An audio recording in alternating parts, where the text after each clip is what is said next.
Hello everybody, welcome back to My Kinda Art, and for today's video I finally finished this digital painting of Frida, and the original traditional drawing was made with pencils only. And if you do want to go ahead and check it out, I'll leave the link in the description below and also to the top right over here.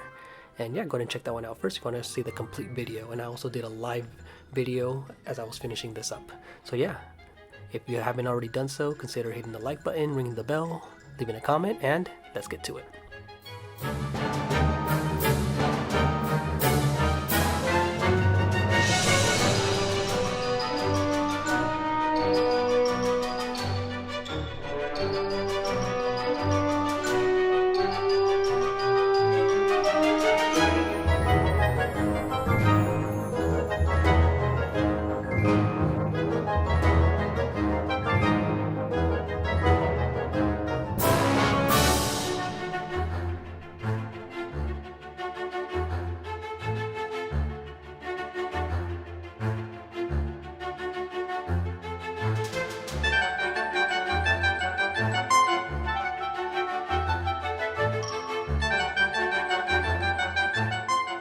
So for step number one, I like to go ahead and multiply and make duplicate layers just so that I'm able to work on different layers and not mess up the original drawing. And what I like to do is play around with the different types of layers like opacity, the multiply layer, the color layer, and also the screen layer. And because I want to go ahead and preserve the under drawing that I did, and this is actually going to make it easier for us because when you choose the right one, for example, I chose the multiply layer, the color that you choose goes right on top of the original drawing, and what it does is it blends in perfectly while keeping the under drawing intact and keeps all the details that we need, and it makes it look like a traditional drawing that you did with color pencils or any type of coloring. But because this is a digital coloring, it makes it easier on us because I am able to keep my black and white version and while I do and create a digital color version.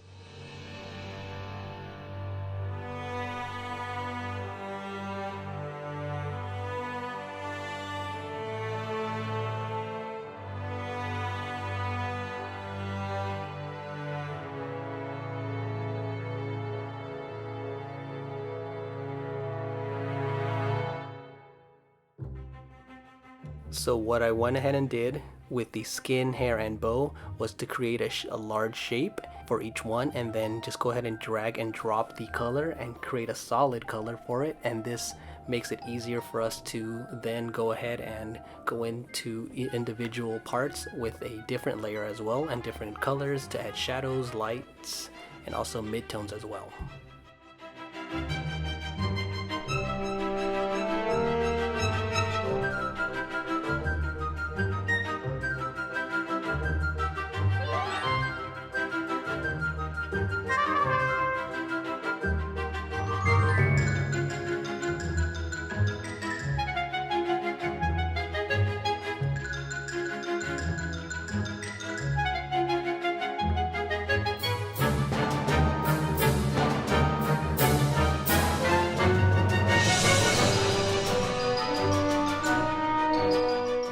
Now, one of the last steps I like to do is go back to my reference photo and go ahead and zoom in really close to it, and then make a brand new layer right on top of all of the existing layers that we have.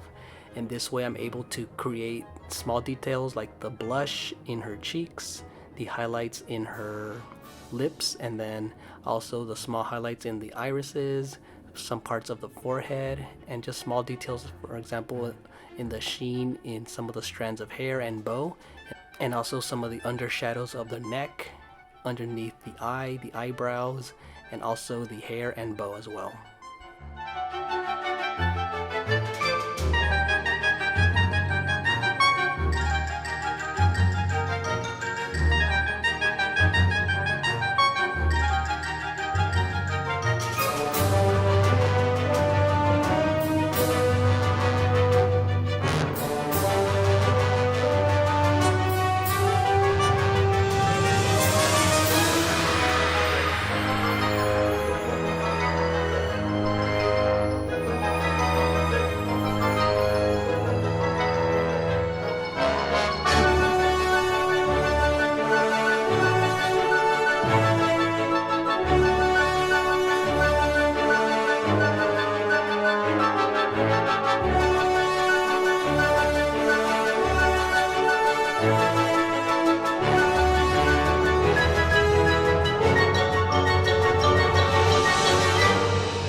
So now we're gonna go ahead and take a look at all the different layers that we used. Okay, so just to see how it looks without all of them.